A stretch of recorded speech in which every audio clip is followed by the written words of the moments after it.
자, 주왕조를 보겠습니다. 주왕조를 보는데, 자, 1대 무왕에서 13대 평왕까지 있는데, 이거는 어느 시대를 말하냐면, 서주 시대를 말합니다. 서주. 그리고 나서, 이게 낙양으로 도읍을 옮깁니다. 그래서, 이때 뭐냐면, 이때가 동주 시대예요. 동주 시대는 뭐냐면, 춘추, 전국 시대입니다. 그래서 춘추 전국시대가 끝나고 이 동주시대가 끝나면서 뭐 나라가 세워져? 진나라가 세워집니다. 그래서 진시황제 이야기할 때 나오죠. 그래서 제자백가, 춘추 전국시대는 제자백가가 활발했기 때문에 그 제자백가에게 질려가지고 나중에 진시황이 분서경유라든가 이런 걸 하죠. 어쨌든 지금 여기서 이야기하는 거는 서주시대, 동주 이전의 서주시대 무왕에서부터 13대 평왕까지의 이야기를 시작해 보도록 하겠습니다. 자, 원래 주나라 시조는 뭐냐면 요순시대 때 농업 담당 장관이 누구였죠? 후직이었죠. 후직의 후손이라고 합니다. 그래서 이름은 희고, 성은 희고, 이름은 기가 됐는데 아들이 부주리고요. 쭉 이렇게 역사가 흘러갑니다. 그러다가 공유를 지나서 그 다음에 고공담보 이때 옵니다. 고공담보가 뭐냐면 이 사람이 이제 태왕으로 불리던 사람인데 이 고공담보에게는 자식이 3명이 있어요. 태백, 우중, 계력. 그런데 이 고공담보 즉 태왕이 봤을 때는 기특한 녀석이 하나 있죠. 누구냐면 창이에요. 근데 창은 누구냐면 이 계력의 아들인 거죠. 이제 그 당시만 해도 근데 장자 상속제도이기 때문에 원래 왕위가 태왕위에서 누구로 가야 되죠? 태왕에서 태백으로 가야 되죠. 그런데 이 기특하게도 태백과 우중이 알았어요. 뭘 알았냐? 이 태왕, 즉 자기의 아버지가 자기의 막내 아들, 자기의 막내 동생 아들, 즉 조카 창에게 뜻이 있다는 것을 알고서 이 태백과 우중은 욕심을 버리고 남종, 형만으로 가버립니다. 그래서 마음 놓고 태왕이 계력에게 왕위를 물려주고 계력이 창에게 왕이 물려줄 수 있도록 이런 순서로 갑니다. 그래서 이렇게 갔는데 이거 보면 우리도 세종대왕이 위에 형님들이 있었죠. 첫 번째 형님이 양녕대군이었나요? 양녕대군, 그 다음에 효령대군, 그 다음에 충령이었죠. 세종이. 그런데 이 두 형님이 뭐 스님이 되겠다. 뭐 나는 왕의 뜻이 없다. 그래서 방랑 생활을 하죠. 그래서 이 이방원이가 충령대군 세종에게 왕위를 물릴 수 있게 하죠. 제 기억이 맞는지 모르겠어요. 이렇게 한 것처럼 비슷한 스토리가 됩니다. 여기서도 태백 우중을 남쪽으로 형만으로 가버리고 남쪽 형만으로 가고 이 계력에게 왕위를 물려준다. 그래서 창이 결국은 뭐냐면 이제 문왕인 거죠. 창에게 문왕을 물려주는데 은왕조 당시에 누가 있었죠? 주왕이 있었죠. 은왕조의 마지막 왕이 누구 있었죠? 주왕이었죠. 주왕이 굉장히 폐악한 정치였죠. 폐악한 정치를 하고 있었죠. 그럴 때 이 주왕에게 고자질해서 이 창왕을 즉 문왕이죠. 창왕 그 문왕입니다. 문왕을 유리에다가 가두죠. 그래서 은왕조의 주왕은 제후국의 영주 창에게 서백이라고 하는 자기를 수여합니다. 근데 문왕을 고자질해서 은나라 유리에 갇히게 만든 사람이 누구냐면 승호예요. 승호. 그래서 나중에 이 문왕에게는 누구 훌륭한 제사장이 누가 있었죠? 강태공이 있었죠. 그 다음에 문왕사후라고 하는 4명의 훌륭한 신하들이 있었죠. 갱요라든가 산이생 이런 있었죠. 앞에서 이야기했습니다. 이 사람들에 의해서 탈출을 하게 됩니다. 탈출한 다음에 누구죠? 자기를 고자질한 승호를 죽입니다. 그리고 나서 기산에서 뭘로 옮기냐? 풍읍으로 도읍을 옮겨버립니다. 그리고 이제 이 문왕이 강태구라든가 이 갱유나 산해생 등을 도움을 받아서 주왕을 치려고 했지만 대업을 달성하기 전에 죽어버려요. 그래서 그 아들 발에게 물려주는데 발이 무왕으로 치기도 합니다. 그래서 1대 왕이 무왕이에요. 그런데 왜 문왕이라고 하냐? 우리가 자식들이 아버지를 왕으로 만들어주죠. 그런 거라고 보시면 돼요. 어쨌든 그런 스토리에서 이렇게 무왕이 주나라를 이제 이끌어가게 됩니다. 그러면 이 왕 대수를 쭉 볼게요. 자, 여기서 보면 5대 모광 때 뭐라 그랬죠? 그 여행을 좋아한다고 그랬죠? 여행을 좋아해서 서왕모를 만나고 뭐 그런 이야기들 나오죠. 그런 이야기 나오고 주로 여왕, 선왕, 유왕 이때 유왕 때가 굉장히 망조 등 때가 이 유왕 때입니다. 포사라고 하는 그 미인에게 빠지죠. 이 미인에게 빠지는 세 사람이 있죠. 자, 하나라 시대 누구예요? 그 거왕이죠, 거왕. 이름 여자가 말희인가요? 말희. 그 다음에 은나라 시대 때 주왕이죠. 주왕은 누구죠? 달기. 달기에게 빠지죠. 그 다음에 이 주나라 시대 때는 누구죠? 유왕입니다. 유왕이 누구한테 빠지나? 포사에게 빠집니다. 이 세 명의 여자들이 나오죠. 이렇게 해서 이제 망조가 드는 거고 그렇게 됩니다. 그래서 한번 그 내용을 보겠습니다.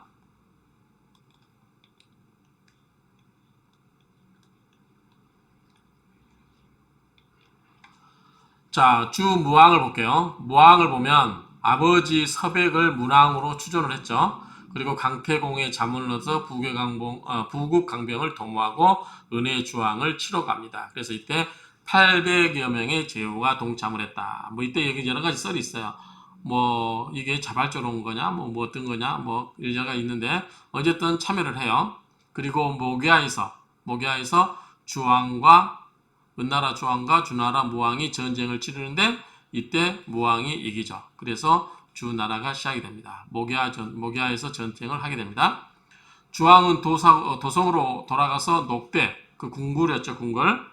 녹대로 올라가서 부신 자살을 했다고 하는 설도 있고, 뭐 여러 가지 설이 있는데, 녹대에 올라가서 돌아가서 싸움에 져서 도망가서 여기서 자살을 했다라고 하는 썰이 있다. 이 정도 이야기 나오고요. 주무왕은 주왕의 유해에 화살 3발을 쓰고 칼로 이렇게 친 후에 항올이라고 하는 황금 장식의 도끼로 목을 베어서 뱉게 매달았다. 바로 죽였다는 거죠. 그 다음에 달기 등의 여인도 이렇게 같은 방법으로 했다라고 이야기했어요. 그러니까 주왕에게도 여러 여인이 있었죠. 근데 어쨌든 이렇게 무왕과 주왕과 그 주왕의 여인들 그런 여인들도 그렇게 처리를 했다 보면 되고요. 무왕은 주왕의 아들 녹보를 은의 수도였던 조가에 봉항하여 은으로서 다스려야 한다. 이게 뭐예요? 이의 정책이죠, 일정에. 자, 무왕이 은나라의 왕 주왕을 치고 그 아들 녹보를 세워서 은을 통제하게끔 하면 은나라 사람들이 반감이 적겠죠. 아무래도 그렇게 통제를 하겠다. 그리고 비간의 묘를 마련했다. 무왕은 풍읍으로 돌아온 후에 도읍을 호로 옮기고 이제 호 다음엔 낙양이죠. 호로 옮기고 13대 평양이 낙양으로 도읍을 옮기기 전까지 서주의 수도이다. 호가 그렇습니다. 전쟁이 끝난 후 공신들에게 봉토를 해주는 봉건제를 실시합니다. 봉건제. 자, 봉건제라고 하는 것은 왕이 우리가 옛날 보면 왕이 이렇게 있고 주위에 이렇게 제후들이 있죠. 제후들이. 그래서 봉토를 나눠주죠. 그게 봉건제죠. 그래서 봉건제를 실시를 했습니다. 그래서 이때 태공망 예상에게는 강태공, 즉 태공망 예상에게는 제나라 제후에 봉해줬다고 합니다. 근데 이제 스토리가 뭐냐면 강태공이 제나라를 돌아가는 중에 낯익은 얼굴을 보게 돼요. 행인을 보는데 자기 부인이었죠. 그래서 부인이 와서 예정을 생각해서 거둬달라고 하니까 컵에 물을 땅에다 부어버리고 물을 다시 주워 담아봐라. 그러니까 그것처럼 우리 관계도 끝났다. 이렇게 이야기를 해버리죠.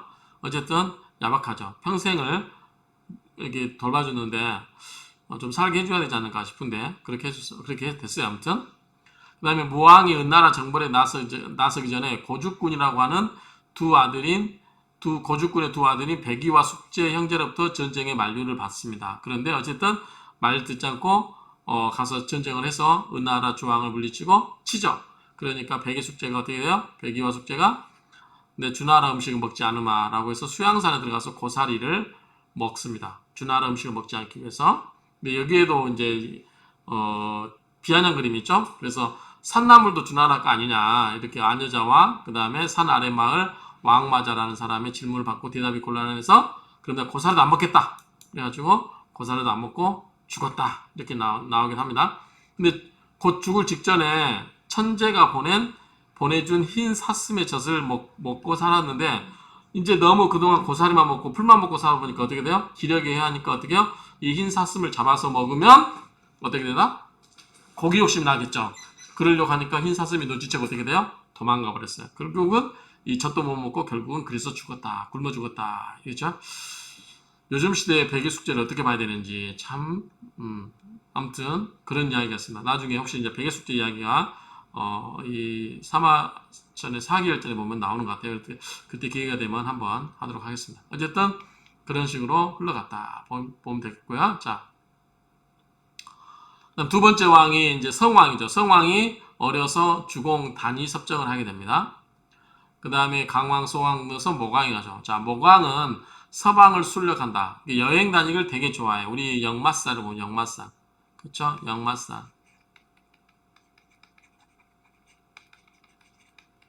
역마라고 하죠. 여기저기 돌아다니는 거. 역마살이 끼었다. 그래서 굉장히 돌아다니기를 좋아한다. 그래서 곤륜산에 올라와서 서왕모를 만나서 뭐 이렇게 연애하는 스토리가 이미 몇 번 나왔었죠. 주나라 모광이 곤륜산에 서왕모를 만나러 왔다. 그래서 시를 짓고 연애를 했다. 뭐 이런 거예요. 돌아오는 중에 모래 늪을 지났어요. 그런데 목이 너무 말라요. 물이 없으니까 어떻게 짜증나겠죠. 그래서 신하들도 막 안절부절 못하는데 그때 모광의 우림군 중에서 고분용이라고 하는 이 사람이 말을 목을 탁 칩니다. 그러니까 거기서 어떻게 피가 탁 솟구쳐 나오겠죠.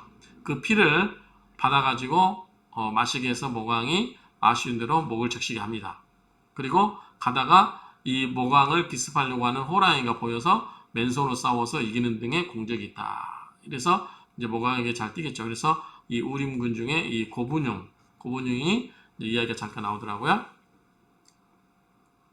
그 다음에 공황을 보면 자, 밀국이라는 나라 근처까지 사냥 갔다가 밀국의 영주 광공의 환대를 받았지만 광공의 미녀를 욕심내다가 거절당하자 밀국을 명해버렸다. 그래서 이때 주나라의 윤리가 무너지는 사건이 발생한다. 뭐 이런 이야기 나옵니다. 그래서 밀국에 사냥 갔다가 환대를 받았음에도 불구하고 그 부인 미녀를 욕심냈다가 거절당하자 밀국을 쳐버렸다.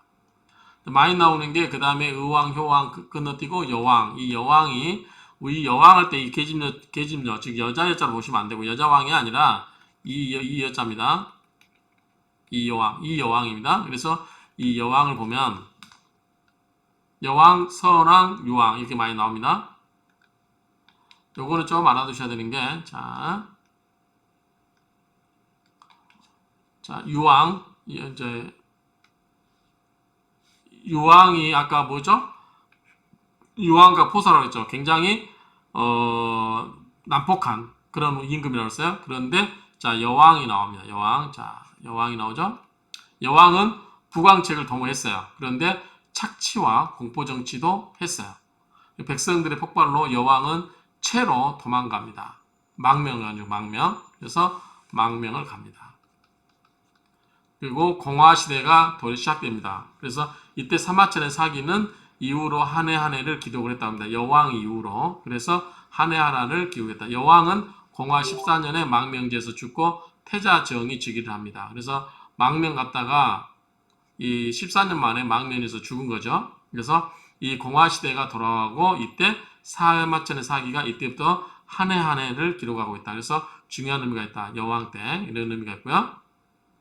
어쨌든 이 폭정정치를 해서 이 공포정치를 했기 때문에 결국은 반발에 의해서 망명을 가고 그래서 망명제에서 죽고 나서 그 아들 태자정이 즉위를 했습니다. 자, 태자정이 이제 선왕이겠죠.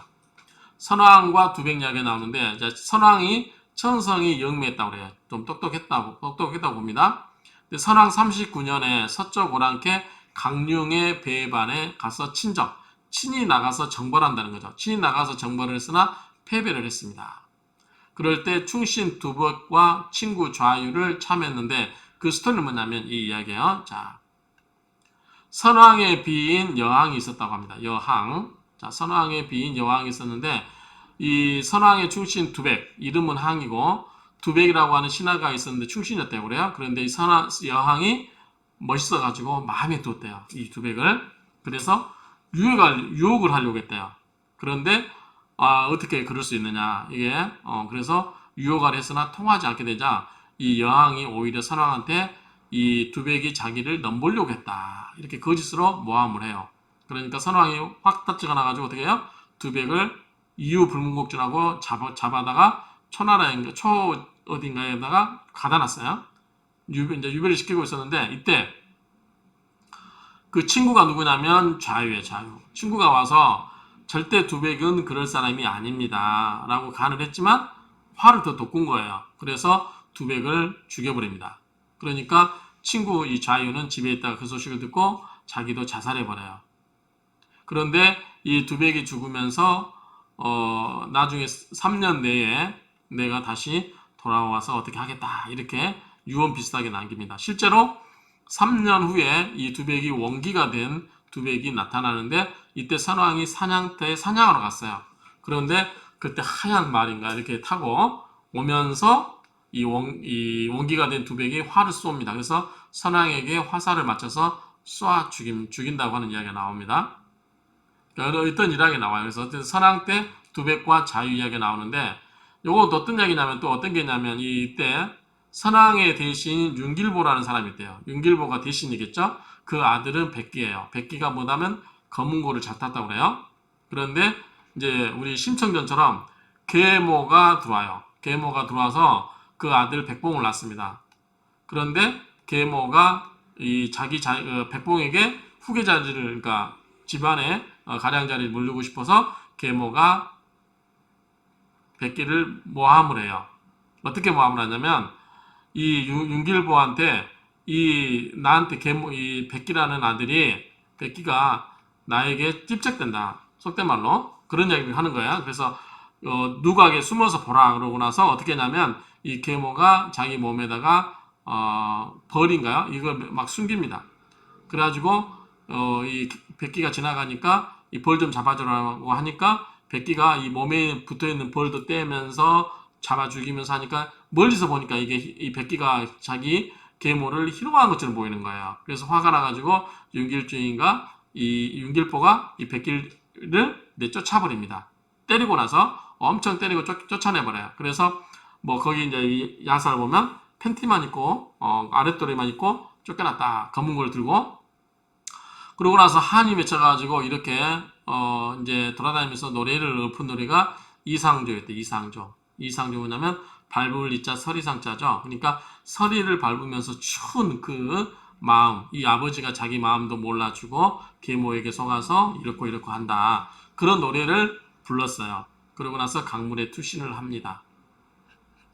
그런데 나중에 선왕이 그 지나가다가 그 노래를 듣게 돼요. 그때 마침 선왕 밑에 누가 있었냐면 윤길보가 그 대신이었으니까 윤길보가 혹시 자기 아들이 노래 지은 게 아닌가. 그래서 백기를 찾아보게 하지만 못 찾죠. 죽어버렸으니까.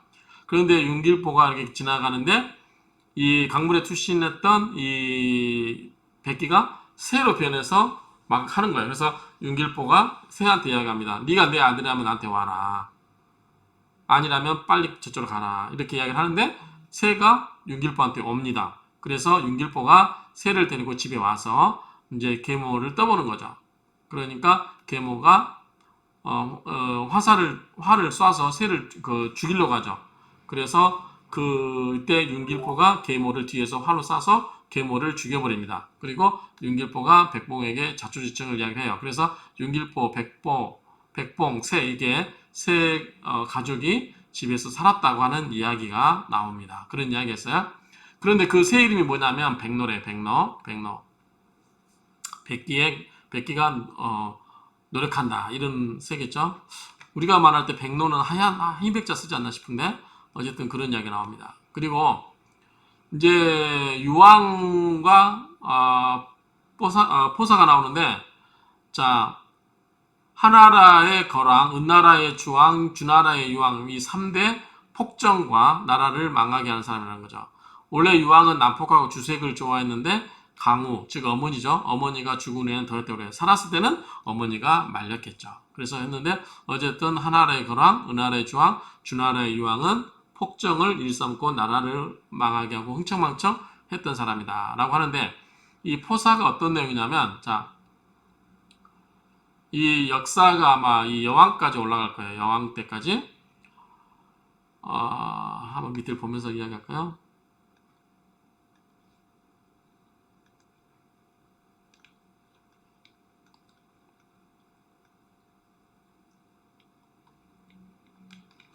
자, 유왕은 포사라는 절세 미인에 빠져서 견융에게 무참히 살해되고 주나라는 멸망의 상태에 이르게 된다는데 어떤 소리냐면 자, 옛날에 하나라 시대 때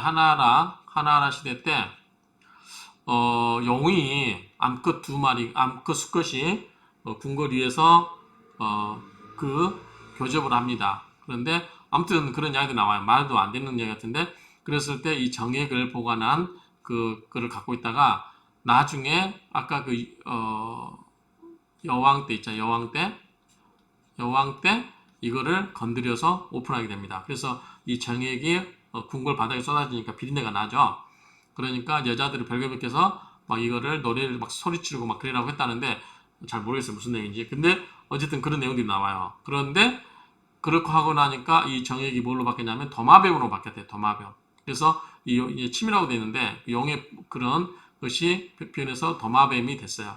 도마뱀이 막 도망 다니다가 7살밖에 안 먹은 소녀가 궁궐에 후원해서 돌고 있다가 도마뱀과 눈이 마셔서 나중에 처녀가 임신 가능할 때 아이가 생겨서 이 황당해가지고 아기를 버렸대요. 그런데 이 활장수 부부가 있었는데 그 당시에 이제 구정가요처럼 활장수에서 주나라가 망할 것이다 막 그런 이야기가 있어가지고 이 활장수 부부를 잡으려고 하니까 이 활장수 부부가 어떻게요? 그 주나라를 떠서 도망을 가려고 그랬죠. 포나라로. 그런데 그때 도망가던 차에 이 아기의 울음소리를 듣고 아기를 데리고 갑니다. 그래서 포나라 도망가서 이 포우라고 하는 귀족의 노예로 들어갑니다. 성이 포시겠죠. 포우라고 하는 노예 그 귀족의 노예로 들어갔고 아기도 여기서 길렀겠죠. 그런데 이제 성을 포로 땄겠죠. 아기도. 그래서 포라고 했고 이 포우가 아기 이름을 뭐라고 지었냐면 사라고 지었대요. 그래서 포사가 된 거예요. 그래서 노예가 듣고 이름을 사라 해서 포사가 된 것이다. 포우가 어쩌지 해서 나중에 주나라로부터 처벌받을 일을 한 거예요. 그러니까 내 죄를 사면해 주십시오라고 하면서 미녀를 바친 거죠. 그게 누구냐면 포사예요. 포사를 바칩니다. 그런데 예뻤기 때문에 이 유왕이 풀어줬겠죠. 이 포우를. 그런데 포사를 데리고 왔는데 너무 예쁜 거예요. 그런데 웃지를 않아요. 웃지를 않아. 우리가 그 말인가 그때도 비단 찢는 소리를 듣고 좋아한다고 해서 비단 찢는다고 했잖아요. 여기도 마찬가지. 처음에는 웃지를 않기 때문에 포사가 웃음이 없어서 처음에는 웃기기 위해서 처음에는 비단을 찢었는데 별로 안 웃어요. 그래도 그 다음에는 우연히 실수로 봉화가 올라왔는데 아까 우리가 봉건제는 뭐라고 했죠? 이 봉건제는 왕이 중앙에 있고 주변이 다 제후들 있잖아요. 이 제후들이 봉화를 피우니까 전부 온 거예요. 그런데 가짜였어요. 그래서 막 당황하고 성질을 내고 막 투구를 막 땅바닥에 집어던지고 막 그러니까 그걸 보고 이 포사가 웃었다는 거 아니에요. 그래서 포사를 웃기게 하려면 봉화를 자주 울리게 해야 되겠구나 라고 하는데 한두 번이지. 자꾸 이렇게 이야기하면 어떻게 해요? 나중에는 안 오겠죠. 그게 뭐죠? 우리가 그 양치기 늑대 소년의 그게 돼버린 거죠. 그래서 어쨌든 몇 번 그런 얘기 하니까 처음에는 왔지만 오지 않게 돼버린 거예요. 그런데 무슨 일이 있었냐면 자, 이 유왕에게는 정비 신우라고 하는 정비가 있어요. 근데 아들이 누구냐면 의구예요. 그리고 이미 태자로 책봉을 했어요. 그런데 포사에게서 환심을 나고자 했는데 포사에게서 난 아이가 누구냐면 백복이에요. 그래서 이미 태자로 책봉되어 있는 의구를 폐위시키고 포사의 아들인 백복을 태자로 삼은 거죠. 그러면 신우 입장에서 보면 어떻게 됐어요? 후처가 돌아가지고 후처의 아들에게 자기 아들을 태자에서 밀려나서 그러니까 자기 후처의 자식이 태자가 돼버렸으니까 어떻게 돼요? 화났겠죠. 그래서 어떻게 하냐면 이 신우가 또 그 친정이 좋았나 봐요. 신우가 명문가 집안이었나 봐요. 그래서 어떻게 하냐면 이게 신우가 그 자기 그 친정에다가 자, 북쪽에 있는 오랑캐, 세부족인가 될 거예요. 그 오랑캐를 해가지고 쳐들어와서 겁을 좀 주라. 그러면 이 왕이 이 누구죠? 이 왕이 정신을 차리고 나로 바로 정치를 할 거다라고 생각을 했는데 그때 견융이 와서 진짜 죽여버려요. 죽여라고까지 한 게 아니었는데 겁만 주라고 했는데 죽여버린 거죠. 그리고 북쪽에 있는 오랑캐가 남쪽에 오니까 정벌국가 정벌한 사람처럼 뭐야? 굉장히 우대받고 뭐죠? 우대받고 있기 때문에 갈 생각을 안 하는 거죠. 그래서 술 먹고 맨날 놀고 그러니까 이때 신우의 이 신우의 그 족속이 어떻게 했냐면 제후들에게 은밀하게 연락을 해요. 그래서 유황이 봉화를 울렸으나 아무런 구원병도 안 왔는데 은밀하게 연락을 해서 어떻게 했냐면 연락해서 이 견용을 쫓아냅니다. 그 와중에 포사도 데리고 갑니다. 그런데 탈출하고 나서 자기를 했다는 이야기가 있어요. 포사는. 그래서 견용이 와가지고 어떻게 했냐면 유황과 아들 백복을 단칼에 죽여버렸어요.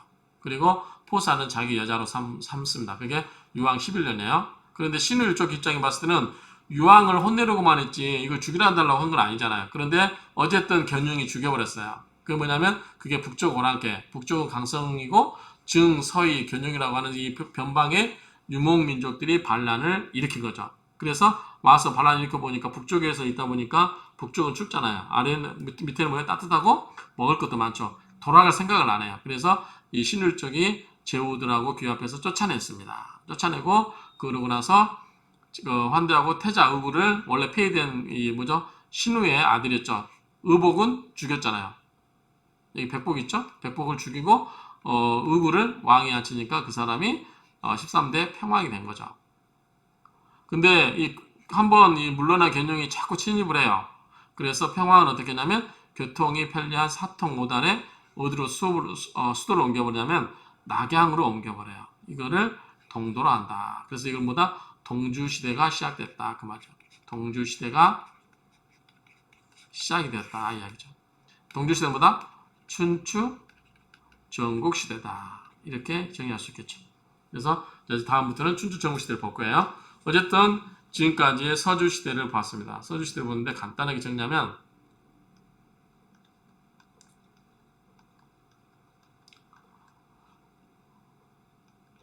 자, 그 전에 문왕이 기초를 만들고 나서 모왕이 주나라를 만들었다. 그리고 나서 모광의 잠깐 이야기 나오고 공양도 이야기 나오죠. 그 다음에 여왕, 선왕, 유왕 때 이야기가 많이 나오는데 결국은 유왕 때 나라를 위험하게 빠뜨렸다. 그래서 그때 이 포사라고 하는 여인의 일생 일화가 나오는 거죠. 그래서 포사에 빠진 유왕에 의해서 이 주나라, 즉 서주가 굉장히 위험하게 되었다. 그래서 어쨌든 어쩌지 해서 북방 견용의 침입이 있었고 그 침입을 물러치고 난 다음에 평왕을 세웠는데 평왕은 북방의 오랑캐의 그 잦은 침입을 피하기 위해서 어디로? 낙양으로 수도를 옮겼다. 그래서 낙양으로 옮긴 걸 우리가 뭐라고 하냐면 동주라고 한다. 동주 시대부터는 뭐다? 이거를 춘추 전국시대라고 한다.